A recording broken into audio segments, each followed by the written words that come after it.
그 어린이 대공원의 가을이 그렇게 예쁘다고 합니다. 오늘은 꼭 가봐야지 하면서 계속해서 미루다가 오늘도 가지 않으면 올해는 단풍을 못 보겠다 싶어서 오늘 오후에 잠시 대공원에 다녀왔습니다. 명불허전이라고 어린이 대공원은 역시 아름답더군요. 한 손에는 커피를 들고 오랜만에 여유를 즐기면서 하나님께서 만드신 아름다운 피조 세계를 구경했습니다.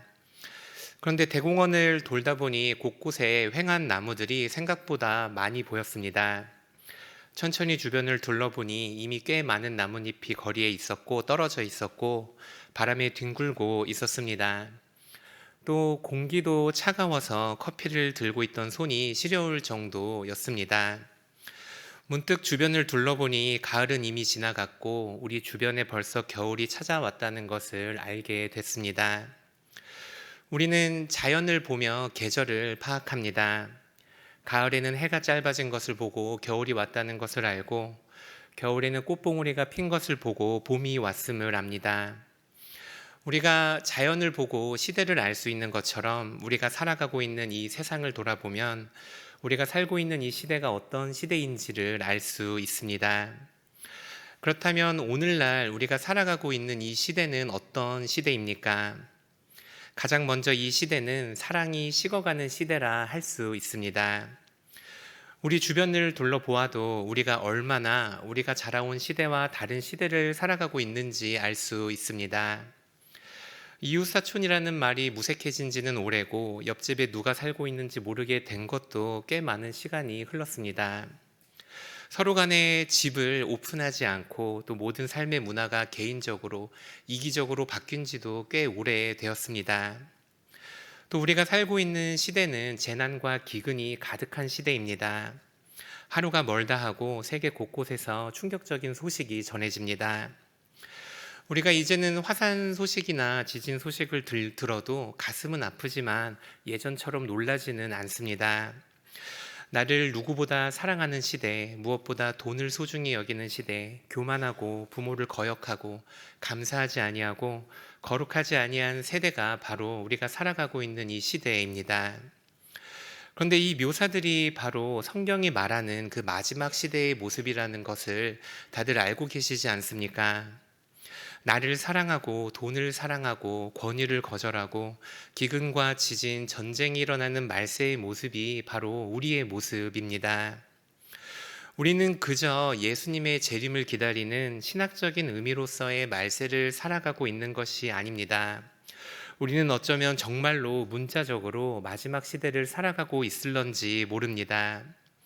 예수님께서 내일 이 땅에 임하신다 하더라도 오늘 우리 시대에서 일어나는 그 일들을 돌아보면 그리 놀랍지 않을 수도 있습니다. 오늘 우리가 읽은 본문에는 그 세상의 마지막 날에 대한 기록이 적혀 있습니다. 오늘 본문을 통해서 우리가 살아가는 이 시대를 분별하고 성령 하나님을 의지함으로 마지막까지 인내하시는 우리 귀한 성도님들 되시기를 축복합니다. 우리 함께 첫 번째 대지 같이 읽어보도록 하겠습니다. 함께 읽겠습니다. 우리는 우리가 살아가는 시대를 분별해야 합니다. 우리 말씀도 같이 읽겠습니다. 늙은 자들아 너희는 이것을 들을지어다. 너희는 귀를 기울일지어다. 팥종이가 남긴 것을 메뚜기가 먹고 메뚜기가 남긴 것을 느치가 먹고 느치가 남긴 것을 황충이 먹었도다. 아멘. 우리가 오늘 읽은 요엘서 말씀은 전통적으로 요아스 왕 시대 때 기록되었다고 여겨집니다. 요아스는 남유다의 왕으로 7살 때 왕위에 오른 인물입니다. 요아스의 할아버지가 여호람이었고 여호람의 아내는 아달랴였습니다. 이 아달랴라는 여인은 아합과 그 유명한 이세벨의 딸로 그 악함이 부모에 못지 않은 자였습니다.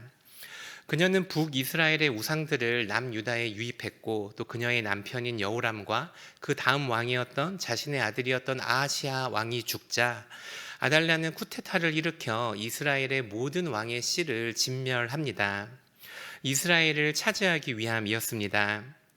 그러나 제사장인 여호야다가 어린 왕자들 가운데서 요아스를 몰래 숨깁니다. 그렇게 약 6년이 흘렀고 여호야다는 마침내 아달랴를 내쫓고 이 작은 어린이였던 요아스를 왕위에 세웁니다.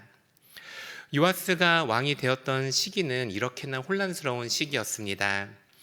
왕권은 약화되어 있었고 또 오랜 시간 이어진 우상 숭배의 흔적이 그대로 남아 있었으며 외세는 호시탐탐 이스라엘을 노리고 있었습니다. 그런데 이런 상황에 더 큰 위기가 이스라엘을 찾아옵니다. 바로 메뚜기 떼가 이스라엘을 휩쓸고 지나간 것입니다. 요엘서 1장 4절 말씀을 보면 팥중이가 남긴 것을 메뚜기가 먹고 메뚜기가 남긴 것을 느치가 먹고 느치가 남긴 것을 황충이 먹었도다 라고 말을 합니다. 우리가 한글 번역으로는 서로 다른 곤충으로 묘사를 했지만 원어로는 같은 메뚜기 떼를 다르게 표현한 것입니다. 즉 최악의 상황에 놓인 이스라엘을 메뚜기 떼가 사정없이 공격했던 것입니다. 그래서 이제 이스라엘에는 먹을 것이 더 이상 없고 곳간이 비었고 가축도 소떼도 울부짖을 정도로 가뭄이 찾아왔습니다. 이런 위기의 상황 가운데 하나님은 요엘을 통해 하나님의 말씀을 전합니다. 요엘서 1장 14절 15절 말씀을 함께 읽도록 하겠습니다. 함께 읽겠습니다.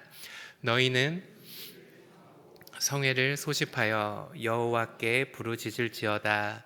슬프다 그날이여 여호와의 날이 가까웠나니 곧 열망같이 전능자에게로부터 이르리로다. 선지자 요엘은 큰 위기가 있는 이스라엘을 향해 하나님의 말씀을 선포합니다. 그런데 흥미로운 것은 요엘의 이 외침이 지금 이스라엘이 겪고 있는 그 어려움과는 크게 관련이 없어 보인다는 것입니다. 메뚜기 떼로 인한 경제적인 어려움이나 실질적인 왕의 부재로 인한 정치적인 어려움이나 열강들로 인한 대외적인 어려움을 말하지 않습니다. 오히려 요엘은 이스라엘의 임할 여호와의 날, 하나님의 심판의 날에 대해 말을 하고 있습니다. 이스라엘의 입장에서는 하나님의 심판이 자기들에게 이미 임했는데 요엘은 진짜 하나님의 심판은 따로 있다고 말을 합니다. 요엘은 이스라엘이 두려워하면서 살아야 하는 것은 바로 여호와의 날, 모든 인류를 향한 하나님의 심판에 있음을 다시 한번 말하는 것입니다. 이스라엘이 직면한 그 현실적인 문제들도 간과할 수 없는 중요한 문제지만 요엘은 이스라엘이 정말 두려워해야 할 것이 세상의 마지막 날인 여호와의 날이라고 오늘 말씀을 통해 말씀을 하고 있습니다. 오늘날 우리 가운데도 헤아릴 수 없는 많은 문제들이 있습니다. 물가는 계속해서 치솟고 있고 또 사회는 계속해서 강박해져 가고 또 전쟁은 지금도 세계 곳곳에서 일어나고 있습니다.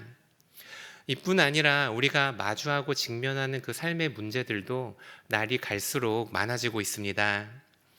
이런 시대 가운데서 우리가 바라봐야 하는 것은 무엇입니까?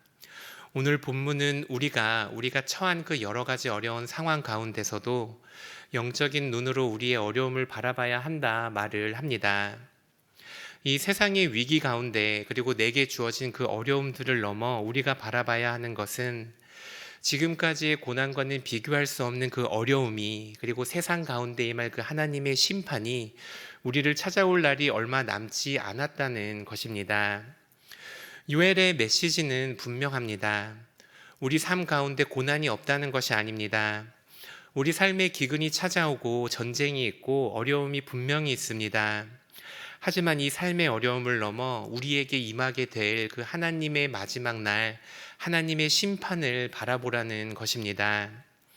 이것이 바로 이스라엘에 전해진 그리고 오늘 요엘서를 통해 우리에게 전해지는 하나님의 메시지입니다. 우리 함께 31절 말씀을 함께 읽도록 하겠습니다. 함께 읽겠습니다. 여호와의 크고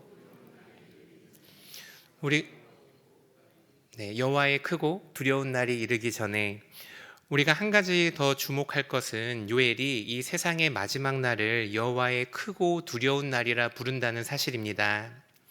세상의 마지막 날은 두려운 날입니다. 이 날은 결코 기쁨과 웃음과 즐거움만이 있는 날이 아닙니다. 이 날은 우리가 하나님과의 그 재회를 하기 전에 우리가 영원토록 살아가게 될 그 하나님의 기쁨을 누리기 전에 먼저 하나님의 심판과 그 심판 앞에서 울부짖게 될 사람들의 비명과 슬픔과 울음이 있는 날이기 때문입니다. 우리 그리스도인들에게 종말이라는 것은 뗄래야 절대 뗄 수 없는 주제입니다. 우리는 예수님이 다시 돌아오시는 그날 세상 가운데 임할 그 하나님의 심판을 바라보며 살아가는 자들이기 때문입니다. 그런데 우리는 왜 이 마지막 날에 대해서 이야기하지 않는 것일까요? 첫째로는 우리가 잘 모르기 때문입니다. 그리고 둘째로는 이 종말에 관한 의견들과 이단들이 너무 많기 때문입니다. 우리가 잘 아는 것처럼 성경을 읽어보면 성경에는 이 마지막 날에 대한 묘사가 여러 곳에 나옵니다. 누군가는 이 표현들을 문자적으로 해석을 하고, 또 누군가는 이 표현들을 상징적으로 해석을 하고, 또 누군가는 이 표현들을 조직신학이라는 틀 안에 맞춰 해석을 합니다. 그러다 보니 이 마지막 날에 대한 입장이 다양해지고 또 바라보는 관점들도 많아지게 되는 것입니다. 하지만 우리가 마지막 날에 대해 분명히 알아야 하는 것은 단 하나입니다. 그날이 도둑처럼 우리를 찾아온다는 사실입니다.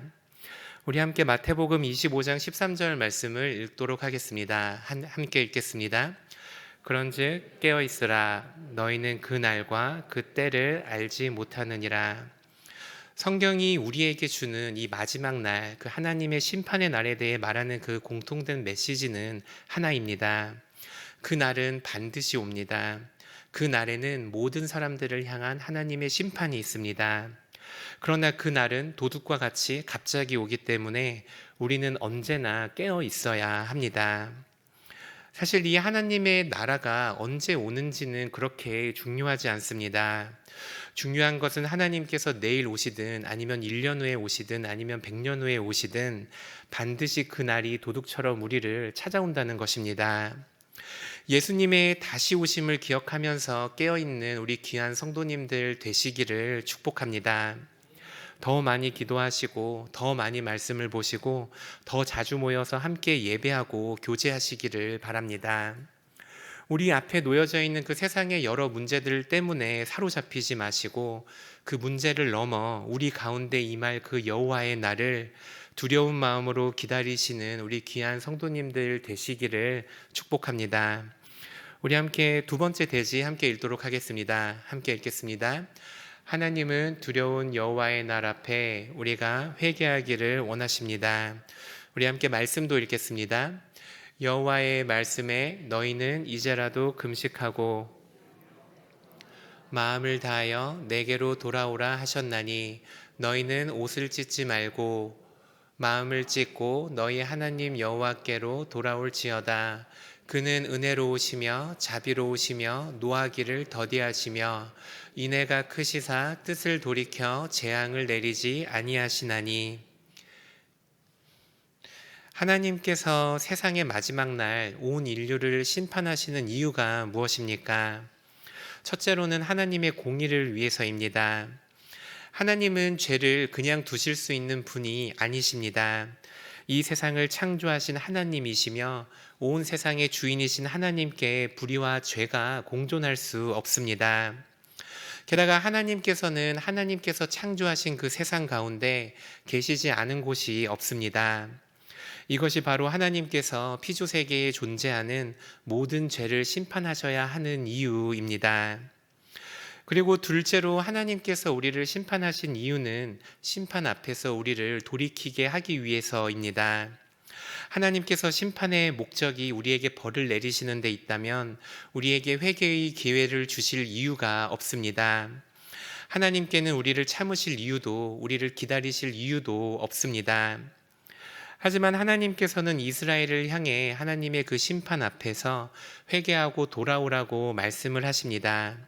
그리고 그것이 아직까지 그 무서운 여호와의 날이 우리에게 임하지 않은 유일한 이유입니다. 요즘 독감이 굉장히 독하게 유행을 하고 있습니다. 제 5살 된 딸도 최근에 고생을 했습니다.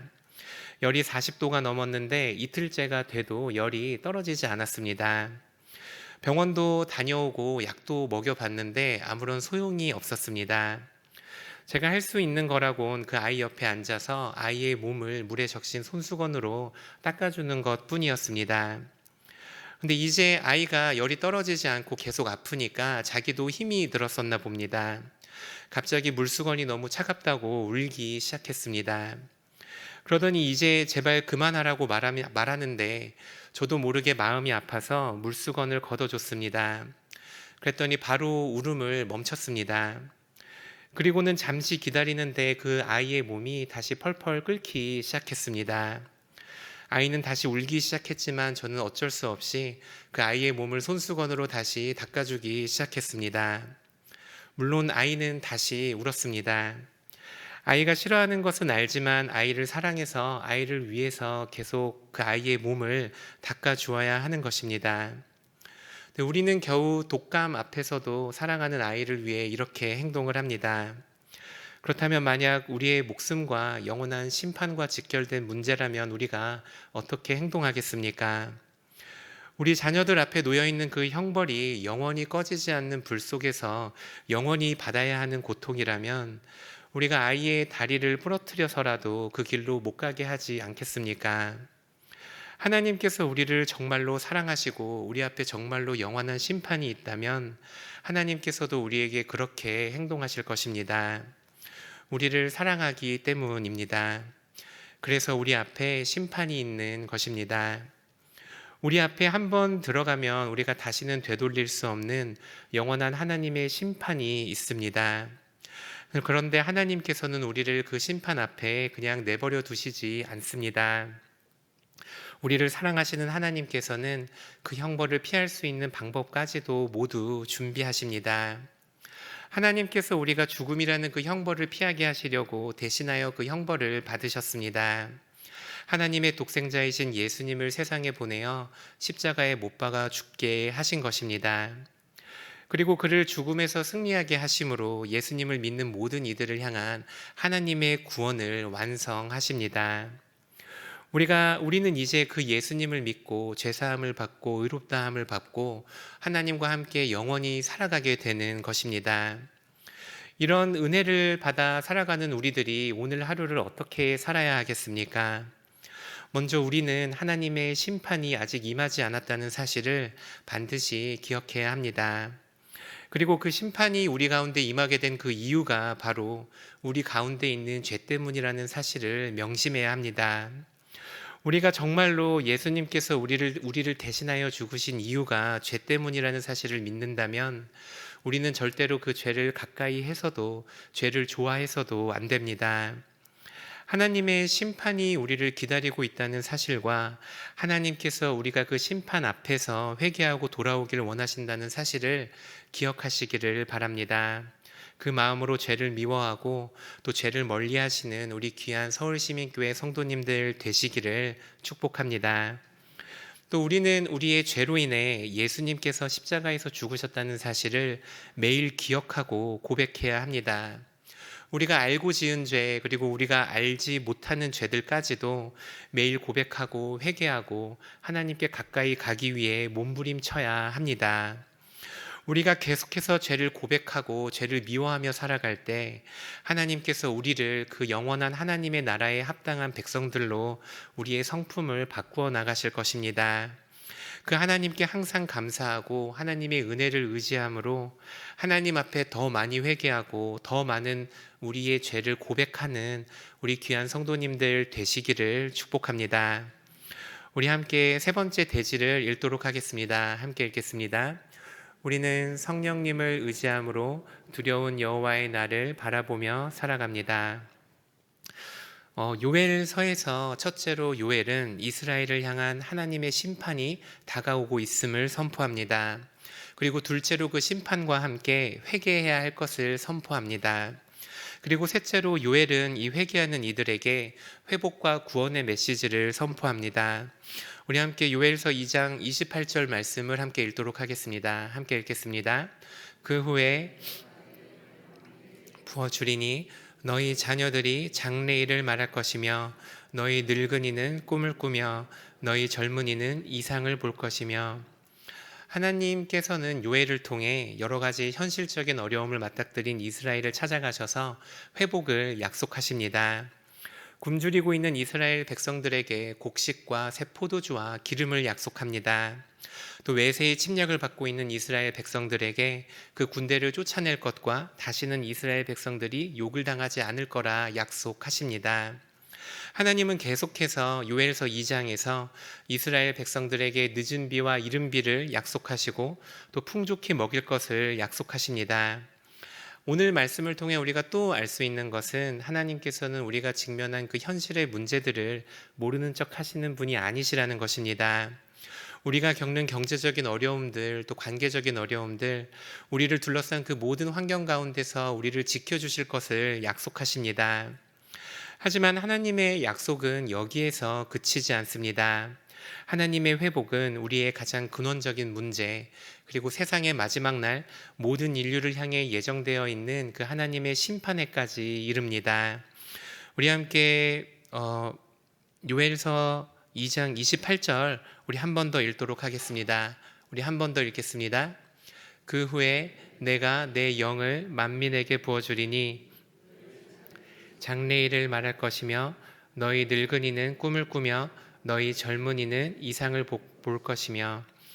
이 말씀은 하나님께서 성령 하나님을 세상 가운데 부어주심으로 우리가 직면하고 있는 죄의 문제, 그리고 우리가 직면하게 될 그 심판의 문제를 해결하시겠다는 의미입니다. 그리고 하나님께서는 정말로 우리를 구원하시기 위해 성령 하나님께서 오순절날 우리 가운데 임하시게 됩니다. 성령 하나님은 예수님을 구주로 영접하는 모든 이들에게 오셔서 그 모든 이들이 하나님의 뜻대로 살아가게 하십니다. 우리의 마음을 변화시키시고 우리를 하나님의 자녀로 삼으시고 우리가 하나님의 뜻을 따라 살아갈 수 있도록 우리 가운데 역사하시고 우리를 변화시켜 나갑니다. 이 말씀 이후에 요엘은 계속해서 온 인류를 향해 예정되어 있는 두려운 여호와의 날과 하나님의 심판에 대해 말을 합니다. 하지만 더 이상 그 여호와의 날이 이스라엘 백성과 우리들에게 두려운 날로 다가오지 않습니다. 우리 함께 마지막으로 요엘 3장 16절 말씀을 읽도록 하겠습니다. 함께 읽겠습니다. 여호와께서 시온에서 부르짖고 예루살렘에서 목소리를 내시리니 하늘과 땅이 진동하리로다. 그러나 여호와께서 그의 백성의 피난처 이스라엘 자손의 산성이 되시리로다.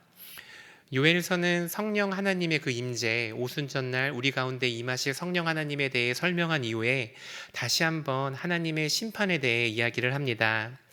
왜냐하면 성령 하나님이 임하신 이후에 그 하나님의 구속 사역이 모두 끝난 것이 아니기 때문입니다. 여전히 우리를 향한 하나님의 심판은 남아있고 여전히 이 심판은 거대하고 두려운 심판입니다. 이 심판이 거대하고 두려운 것은 우리에게도 마찬가지입니다. 우리가 예수님을 영접하고 우리 가운데 성령님이 오셔서 성령님과 함께 우리가 살아가게 되었지만 온 인류를 향한 하나님의 심판은 아직 끝나지 않았기 때문입니다. 그러나 이 심판은 더 이상 우리에게 무서운 날이 아닙니다. 왜냐하면 하나님께서 우리의 피난처 이스라엘 자손의 산성이 되시기 때문입니다. 우리는 그 두려운 여호와의 날에 더 이상 혼자가 아니라 우리 안에 계신 성령 하나님과 함께 살아가게 됩니다. 우리 안에 계신 성령 하나님은 예수님께서 다시 오시는 그날까지 우리의 인도자가 되시며 우리의 보호자가 되시고 우리를 옹호하시는 하나님이 되십니다. 성령 하나님은 우리가 이 마지막 시대를 살아가는 동안 누구보다 우리와 가까이 계시며 우리를 떠나지 아니하시고 우리의 상담자가 되시며 위로자가 되십니다. 우리 안에 계시는 그 성령 하나님을 근심케 하지 말고 성령님의 인도하심을 따라 마지막 날까지 이르시는 우리 귀한 성도님들 되시기를 축복합니다. 존 스토트는 이 성령 충만이 삶의 모든 영역을 주님께 내어드리는 순종의 과정이라 표현했습니다. 그리고 D.A. 카스는 삶의 우선순위가 나에서 그리스도로 바뀌는 거라고 설명을 했습니다. 마틴 로이드 존스는 성령 충만을 위해 기도와 갈망이 필요하다고 했으며, 그리고 존 파이퍼는 이 성령 충만을 위해 말씀을 가까이 해야 한다고 말을 했습니다. 즉, 이 성령 충만이라는 것은 우리가 매일 말씀과 기도로 주님을 바라볼 때 우리에게 주어지는 그 삶의 순종의 열매라 할 수 있습니다. 성도님들께서 반드시 기억하셔야 합니다. 성령 충만을 위해 항상 기도와 말씀으로 하나님의 얼굴을 구하시기를 바랍니다. 그래서 항상 그 성령님과 함께 동행하심으로 두려움 없이 그 하나님의 마지막 날에까지 이르시는 우리 귀한 성도님들 되시기를 축복합니다.